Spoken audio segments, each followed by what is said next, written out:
What's up, guys? My name is Lauren and welcome back to my channel where we talk about money and mindset as well as my family's own journey to pay off six-figure debt. It is December. I can't even believe it. This year just flew by. We are looking at our December 2022 budget for our family of four. I've got myself, my husband, my toddler, and my no longer newborn, really. She's 5 months old today, actually, so baby. And this is how we plan to spend our money in the month of December. So if you like this spreadsheet, by the way, you can get it in my Etsy shop. That'll be linked in the video description. So total income we're expecting for this month is $8,979. This is net income, so after taxes, health insurance, and all that stuff comes out. This is a higher income month because my husband is getting an extra paycheck this month, so it's a little higher than we normally would have in a month. So I'm really excited that for the next section, which is pay yourself first, we are able to put more money towards my Roth IRA. This is a goal for us to max out my Roth IRA for 2022, and we have until April of 2023 to complete it. So we are not going to have it done by the end of this year, but we are going to be able to put a large sum of money towards my Roth IRA this month, and I plan to, I think, make that entire payment right at the beginning of the month, just to make sure that it happens and we don't end up spending any of that money elsewhere, because December can be an expensive month with the holidays and just, you know, life is expensive right now. So to make sure that that money goes where it's supposed to, I think I'm going to make that payment right at the beginning of the month. Next, for our debt section, we've got one debt left on our debt-free journey, which is my husband's student loan. So we're just paying the minimum payment right now, which is $830, and then a $20 extra payment to bring the total to $850 for debt payments for December. Moving over to expenses, we've got some variable expenses and some fixed expenses. So all of these are fixed expenses, you know, condo fee, mortgage, internet, car insurance, cell phone, all that kind of stuff. And then we've got three variable expenses. So the first one's groceries. We usually budget $250 per week for groceries, and I do it by the number of Thursdays or Fridays in the month because that's when I pay off the credit card. I put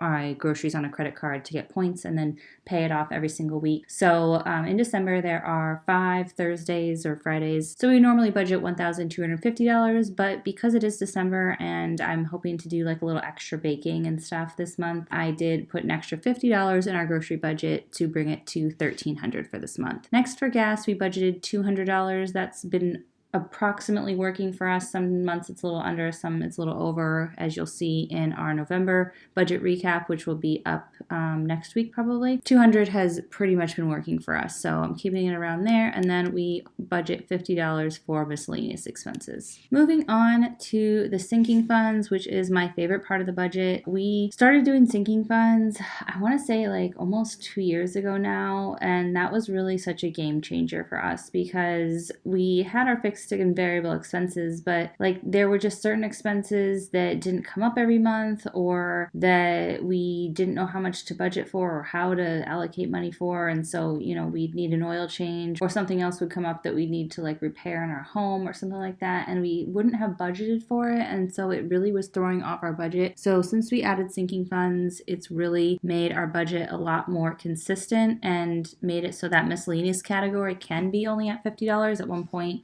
we were spending like $500 to $1,000 on miscellaneous expenses every month, and sinking funds has really organized those expenses into categories so we can make it more predictable in our budget, which I feel like is really important in a time like this where inflation is so high and everything's so expensive. Having unexpected expenses right now is like kind of scary feeling because everything is so expensive. So if you haven't done sinking funds before, I'd highly recommend trying them out. Next month is the beginning of a new year. It's a great time to kind of reset things, try new strategies, and you know, figure out how you're going to accomplish your goals for the next year. So yeah, I'm going to go through our sinking funds that we have for this month, and I just can't say enough good things about sinking funds. So we have not budgeted anything for emergency fund, vacation fund, or medical. Those are funded enough for the time being.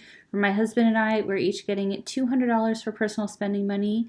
And then for my two daughters, they are each getting $150 for personal spending money. And then we always budget $1,000 for kids' activities / preschool because my toddler is in part-time preschool and she does a few other activities. So that covers everything that we spend on her for the month for like activities outside of the home. Next, we've got Miles' expenses. Miles is my cat. He is now 9 years old. He had a birthday last month, and so yeah, I just upped this budget. It was $200 and I upped it to $250. I think next year I'm going to up it even more, but for now just $250. His food has been greatly impacted by inflation, and I'm trying to look around and see if there's any better deals we can get on it, but we already switched brands to go to a less expensive brand, and I'm looking around to see if any other websites have it for less, but so far I haven't found it to be any less. So yeah, that's what we have there. And then for gifts, we budgeted $100. This is just for like regular gifts for like, you know, birthdays or weddings or showers and stuff like that, not for Christmas. So yeah, just $100 every single month that we budgeted for that.